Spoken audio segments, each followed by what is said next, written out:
Halo semuanya, perkenalkan kami dari kelompok 10. Pada kesempatan kali ini kami akan mencoba menjelaskan mengenai hasil dari penelitian mini yang telah kami lakukan, yang telah kami tuangkan dalam bentuk artikel ilmiah. Baiklah, kita masuk ke bagian pertama, yakni judul, penulis, dan abstrak. Untuk judulnya sendiri, kami mengambil sebuah judul mengenai COVID-19, yakni solusi untuk mengatasi stres yang dialami pelajar di masa pandemi COVID-19. Di mana artikel ini disusun oleh yang pertama Zahra Fayadiati, yang kedua Alia Sofariski Inaya, yang ketiga Teresia Nawangsi, dan yang keempat Michael Ariel Manihuruk. Untuk abstraknya sendiri berisikan pandemi COVID-19 yang saat ini melanda dunia dan tak terkecuali Indonesia tengah menghantam beberapa sektor, salah satunya sektor pendidikan di Indonesia yang kini menghadirkan alternatif proses belajar mengajar bagi peserta didik selama pandemi dengan pembelajaran dalam jaringan atau yang biasa kita sebut dengan pembelajaran daring. Penerapan kebijakan pembelajaran daring ini tampaknya menimbulkan dampak yang dirasakan oleh peserta didik. Salah satunya yaitu peningkatan tingkat stres selama proses pembelajaran dari rumah. Tujuannya dari diadakannya penelitian ini yakni untuk memberikan solusi dalam menghadapi stres saat pembelajaran di masa pandemi. Sesuai dengan hasil penelitian yang telah kami dapatkan melalui cara kuesioner yang diajukan kepada responden, maka kami mendapatkan hasil berupa mayoritas pelajar mengalami stres di tingkat sedang sebab pengaruh lingkungan yang kurang mendukung. Dengan melakukan kajian literasi dan pengolahan dari hasil kuesioner, maka solusi yang kami sugestikan ialah meningkatkan dukungan dari orang tua, teman, serta keagamaan untuk meminimalisasi tingkat stres yang dirasakan oleh pelajar. Adapun kata kunci yang kami ambil dalam penelitian ini, yakni dampak COVID-19, pembelajaran daring, tingkat stres, dukungan dari lingkungan, dan solusi stres. Sekian penjelasan dari saya. Untuk materi selanjutnya akan dilanjutkan oleh rekan saya, Alia. Di sini saya akan menjelaskan bagian pendahuluan dari artikel ilmiah kami yang berjudul Solusi untuk mengatasi stres yang dialami pelajar di masa pandemi COVID-19. Pandemi penyakit COVID-19 adalah pandemi yang disebabkan oleh virus berjenis coronavirus. Penyakit ini mulai masuk di Indonesia pada awal Maret tahun 2020. Berawal dari 2 warga Depok yang lambat laun menyebar ke seluruh daerah di Indonesia.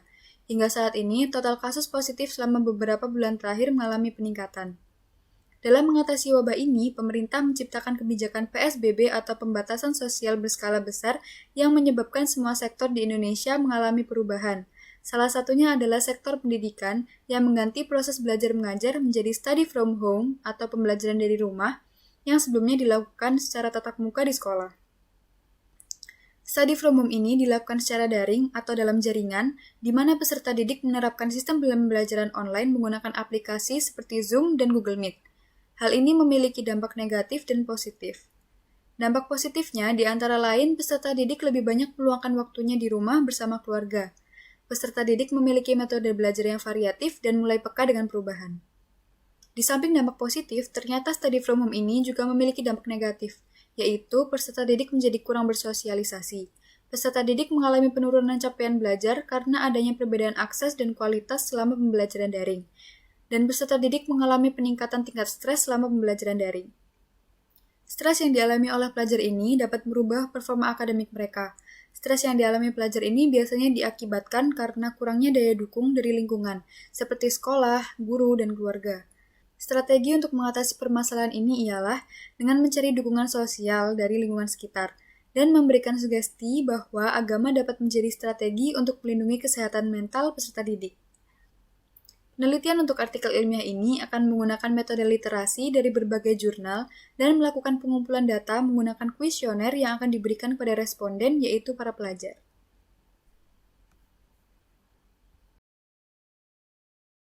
Perkenalkan, nama saya Zahra Fayadiati dengan NRP 502 520 1133.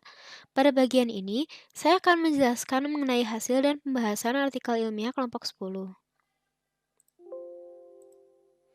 Pada subbab 2.1 yang bertajuk analisis literasi dari penyebab stres ini, kami melakukan kajian pustaka untuk mencari tahu apa penyebab stres yang dialami oleh pelajar zaman sekarang. Menurut Carvet, pada artikel yang ditulis oleh Misra dan McKean di tahun 2000, stres yang biasa dialami oleh pelajar disebut dengan stres akademik. Stres akademik adalah persepsi pelajar terhadap banyaknya pengetahuan yang harus dikuasainya dalam waktu yang singkat. Stres akademik disebabkan oleh kegiatan belajar siswa di sekolah dan ketegangan-ketegangan yang bersumber dari faktor akademik. Sementara itu, hasil penelitian Liu di tahun 2011 mendapatkan bahwa 90% subjek penelitian mengalami stres akademik yang disebabkan oleh ujian, kurangnya prestasi, penundaan tugas, iklim sekolah yang kurang mendukung, serta keyakinan dan kemauan belajar. Lalu, apa yang membuat tingkat stres pelajar menjadi meningkat selama masa pandemi? Kami menghipotesiskan bahwa hal tersebut tidak hanya disebabkan oleh satu faktor, tetapi disebabkan oleh banyak faktor yang berasal dari aspek yang bermacam-macam. Hal itu sesuai dengan penemuan kita dalam kajian pustaka. Dikutip dari Matsura, siswa pada awal tahun pembelajaran di sekolah baru akan mudah merasa stres karena mereka harus bisa beradaptasi dengan lingkungan baru. Sehingga study from home yang merupakan sistem pembelajaran baru diduga menyumbang stres yang dirasakan oleh siswa selama masa pandemi. Selain itu, tingkat stres yang dialami pelajar menjadi naik disebabkan juga oleh hubungan interpersonal dan cara berpikir siswa. Menurut Mahfar, rasa bosan dan kesepian, menurut tim penulis Unika Sugija Pranata, sistem pembelajaran yang kurang efektif menurut Vitasari, dan juga berbagai tuntutan akademik yang harus diselesaikan, menurut Barsali dan kawan-kawan. Selanjutnya, kami melakukan kembali kajian pustaka dan menggunakan form kuesioner untuk mendapatkan data-data untuk dikaji pada subbab 2.2 hingga subbab 2.6. Untuk menentukan tingkat stres, kami menggunakan pertanyaan dari DAS 42. DAS 42 sendiri merupakan parameter yang digunakan oleh para psikolog atau psikiater untuk melakukan diagnosis awal kepada pasiennya. Namun, tak semua pertanyaan pada DAS 42 dipertanyakan pada kuesioner ini. Kuesioner ini hanya mempertanyakan pertanyaan DAS 42 yang berfungsi untuk mengindikasi tingkat stres yang dialami oleh seseorang. Tiap pertanyaan yang ditanyakan pada kuesioner ini memiliki skor dari 0 sampai dengan 4 sesuai dengan jawaban yang diberikan oleh responden. Penelitian untuk menentukan tingkat stres yang dialami oleh seseorang menggunakan penilaian yang ada pada tabel 1. Setelah memperoleh data dari 98 responden yang berasal dari kalangan pelajar SMA dan mahasiswa, kami menjabarkan hasil kuesioner kami pada tabel 1 dan grafik 1. Ditemukan sebanyak 5 orang mengalami stres sangat parah, 15 orang mengalami stres parah, 43 orang sedang, 17 orang stres ringan, dan 18 orang dalam keadaan normal. Selain pertanyaan dari DAS 42, kami juga mencantumkan pertanyaan-pertanyaan seputar dukungan dan pengaruh eksternal yang didapatkan oleh pengisi ketika merasa stres. Pada kuesioner bagian analisis pengaruh dukungan dan orang tua, kami mengajukan pertanyaan berupa jika ada masalah, apakah kamu sering curhat kepada orang tuamu? Kemudian, apakah kamu merasa bahwa orang tuamu perhatian dengan keadaan mentalmu? Dan apakah kamu merasa bahwa orang tuamu selalu mendukungmu? Dalam penelitian kuesioner ini, kami menggunakan standar penilaian seperti pada tabel 2. Setelah mengolah data-data dari kuesioner tersebut, kami memaparkannya dalam grafik 2. Grafik 2 menunjukkan adanya pengurangan dukungan dari orang tua seiring tingkat stres meningkat. Hal ini sejalan dengan pernyataan Surya Brata yang menyatakan bahwa perhatian orang tua berpengaruh terhadap pendidikan anaknya. Kemudian, pada kuesioner bagian analisis pengaruh dukungan dari teman, kami menanyakan pertanyaan-pertanyaan terkait dukungan dari teman yang didapatkan oleh responden. Pertanyaan itu berupa apakah kamu selalu mencurhatkan masalahmu dengan temanmu, dan juga apakah kamu sering mendapatkan dukungan dari teman-temanmu. Untuk dapat menentukan tingkat dukungan dari teman, kami menggunakan penilaian yang ada pada tabel 3. Setelah mengolah data, kami menjabarkan hasilnya pada grafik 3. Grafik 3 menunjukkan adanya penurunan dukungan dari teman seiring dengan meningkatnya tingkat stres. Penemuan ini juga berbanding lurus dengan pernyataan Eka Sari yang menyebutkan bahwa remaja yang mendapat dukungan teman sebaya yang tinggi dari teman sebayanya akan meningkatkan rasa harga diri mereka sehingga mereka dapat mengatasi keadaan stres dengan baik. Selanjutnya, pada kuesioner bagian analisis pengaruh dukungan dari guru atau dosen, kami menanyakan apakah dosen atau guru responden perhatian dengan keadaan mental dari responden. Saat kita menyajikan hasil skor para responden pada grafik 4, ditemukan bahwa kenaikan dan penurunan tingkat dukungan terhadap tingkat stres mempunyai pola yang acak. Hal ini diperjelas oleh hasil penelitian yang dilakukan oleh Husna yang menunjukkan bahwa tidak terdapat pengaruh antara dukungan sosial guru terhadap stres akademik yang dialami siswa. Dan yang terakhir, pada kuesioner bagian analisis pengaruh agama, kami menanyakan seberapa besar responden merasa religius. Setelah data disajikan pada grafik 4, kami menemukan bahwa tingkat kereligiusan akan semakin turun seiring dengan naiknya tingkat stres. Hal ini juga didukung oleh hasil penelitian Darmawanti pada tahun 2012 yang memperoleh kesimpulan bahwa ada korelasi yang positif antara tingkat religiusitas seseorang dengan pengendalian tingkat stresnya. Dengan kata lain, semakin tinggi tingkat religiusitas individu, maka semakin tinggi pula cara individu tersebut mengatasi stres. Sekian penjabaran saya pada bab hasil dan pembahasan. Penjabaran kesimpulan akan dijabarkan oleh teman saya Teresia Nawangsih.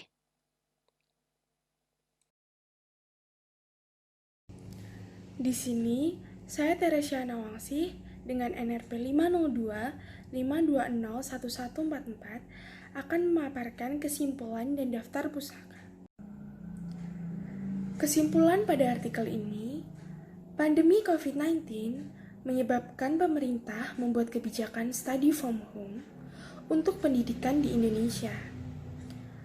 Pembelajaran yang dilakukan secara daring ini cukup mengubah sistem belajar seorang pelajar. Dilakukan sebuah survei menggunakan kuesioner untuk menentukan apakah pelajar-pelajar di Indonesia ini merasa stres di masa pandemi ini. Setelah melakukan survei dengan kuesioner tersebut, ditemukan bahwa sebanyak 17,34% responden berada pada stres tingkat ringan. 43,87% responden berada pada stres tingkat sedang. 15,3% responden berada pada stres tingkat parah, dan 5% responden mengalami stres tingkat yang sangat parah. Sementara itu, sebanyak 18,36% responden tidak mengalami stres atau berada dalam tingkat normal. Banyak pelajar yang mendapatkan dampak buruk berupa stres selama masa pembelajaran daring. Stres yang dialami oleh para murid ini mengakibatkan perubahan yang sangat signifikan terhadap performa akademik mereka. Pada bab pendahuluan, dijelaskan bahwa stres yang terakumulasi dapat menyebabkan frustasi, depresi, kegelisahan, penyalahgunaan zat, perilaku antisosial, dan bahkan kekerasan. Berdasarkan data yang telah didapat, diambil kesimpulan bahwa dukungan dari orang tua dapat menjadi salah satu solusi untuk mengatasi stres yang dialami para pelajar selama pembelajaran daring ini. Karena menurut data dari kuesioner, kebanyakan pelajar yang memiliki stres tingkat tinggi cenderung kurang mendapatkan dukungan dari orang tua. Hal tersebut berbanding terbalik dengan responden yang berada pada tingkat normal. Gagasan ini juga didukung oleh kajian literasi yang menyebutkan bahwa dukungan orang tua adalah peran yang utama dalam pendidikan anak, karena dapat berdampak pada performa akademik serta memberikan kenyamanan secara fisik dan psikologis selama pembelajaran daring. Selain itu, kesimpulan lain yang dapat ditarik dari penelitian ini ialah bahwa dukungan dari teman dan agama dapat mengatasi rasa stres yang dialami pelajar selama masa pandemi ini. Namun, dukungan dari guru atau dosen tidak terlalu memberikan dampak perbaikan yang signifikan pada pelajar yang stres. Maka dari itu, kami menyarankan bahwa dukungan dari orang tua, teman, serta keagamaan adalah solusi terbaik dalam mengatasi permasalahan ini. Peran orang tua sangatlah penting. Meluangkan waktu untuk berbicara dengan anak dapat memberikan solusi saat anak menghadapi stres. Contohnya, Mengajak anak untuk berkebun, bermain, atau memasak pun juga dapat mengurangi rasa bosan pada anak. Remaja yang dapat mengungkapkan diri dan emosi yang ia rasakan secara terbuka dengan orang lain akan membuatnya dapat menurunkan tingkat stres. Bukan saja dengan orang tua, dengan teman juga dapat membuat stres berkurang. Yang terakhir, efek tenang dapat diperoleh dari agama, karena beribadah merupakan sarana lain untuk bermeditasi dan bentuk lain dari relaksasi tubuh. Dengan ajaran keyakinan yang para pelajar miliki, para pelajar dapat mengurangi depresi dan stres pada fisik. Daftar pustaka Afzali A. 2007 Psychometric Properties of DAS 42 as assessed in a sample of Kermanshah High School student. Journal of Research in Behavioral Science. Baron R.A. dan Bernie D. 2005. Psikologi Sosial Jilid 2, edisi ke-10, Jakarta, Erlangga. Barseli dan kawan-kawan 2017. Konsep stres akademik siswa. Jurnal Konseling dan Pendidikan. Buski, Syahzad A. Niza M. 2011. A Study of Learning Stress and Stress Management Strategies of the Student of Postgraduate Level. A Case Study of Islamia University of Bahawalpur, Pakistan. Prosedia Social and Behavioral Science 30, 182-186. Darmawanti Ira 2012. Hubungan antara tingkat religiusitas dengan kemampuan dalam mengatasi stres atau coping stress. Jurnal Psikologi, Teori dan Terapan. Eka Sari A 2012. Kontrol diri dan dukungan teman sebaya dengan coping stress pada remaja. Jurnal Pemikiran dan Penelitian Psikologi. Henderson A. Bartney M. 2019. Parents just don't understand parental support, religion, and depressive symptoms among same-race and interracial relationship, religions 4-5. Husna N. 2020. Pengaruh dukungan sosial guru BK terhadap stres akademik siswa kelas 10 di MAN 1 Medan dan implikasinya dalam bimbingan konseling. Skripsi Sarjana Universitas Islam Negeri Sumatera Utara. Liu Ye dan Lu Z 2011 The Chinese High School Students Stress in the School and Academic Assessment, Educational Psychology, and International Journal of Experimental Educational Psychology. Mahfar Mastura 2007. Analisis faktor penyebab stres di kalangan pelajar, Jurnal Kemanusiaan 9. Melania EP 2020. Model pembelajaran daring sebagai upaya mengatasi wadah COVID-19. Universitas Singaperbangsa Karawang, Jakarta. Misra R. dan McKean M. 2000, Collect Student Academic Stress and its Relation to Their Anxiety, Time Management, and Leisure Satisfaction, American Journal of Health Studies. Muna Naila Rifatil, 2013, Efektivitas Teknik Self-Regulation, Learning dalam mereduksi tingkat kejenuhan belajar siswa di SMA Insan Cendekia, Sekar Kemuning Cirebon, Jurnal Holistik Cirebon, LPPM Ian Syekh Nurjati. Pajarian Toha, Kadir A, Galugu N, Sari P, Februanti S, 2020, Study from Home in the Middle of the COVID-19 Pandemic, Analysis of Religiosity, Teacher, and Parent Support Against Academic Stress. Journal of Talent Development and Excellence 12, 1791-1795. Surya Brata S. 2004. Psikologi Pendidikan edisi kelima, Jakarta, Raja Wali. Tyler S.A., Peplau L.A., Search D.O. 2012. Psikologi Sosial edisi ke-12, Jakarta, Kencana. Tim penulis Unika Sugio Pranoto 2020, Refleksi Pembelajaran Daring di Masa Darurat, Semarang, Unika Sugio Pranoto. Vita Sari Ita 2016, Kejenuhan atau Burnout Belajar, ditinjau dari tingkat kesepian dan kontrol diri pada siswa kelas 11 SMA Negeri 9 Yogyakarta, Jurnal Riset Mahasiswa Bimbingan dan Konseling, Yogyakarta, Universitas Negeri Yogyakarta. Wang Visi 2019, Handbook of Research on Learning Application for Career and Technical Education, Teknologi for Vocational Training 128, Penislavia IJ Global. Wijayanti M, Yunitate, Darmanto A, 2020, Pembelajaran Perguruan Tinggi dalam Jaringan atau Daring, Masa Pandemi COVID-19, Jurnal Kajian Ilmiah 1, 31-38.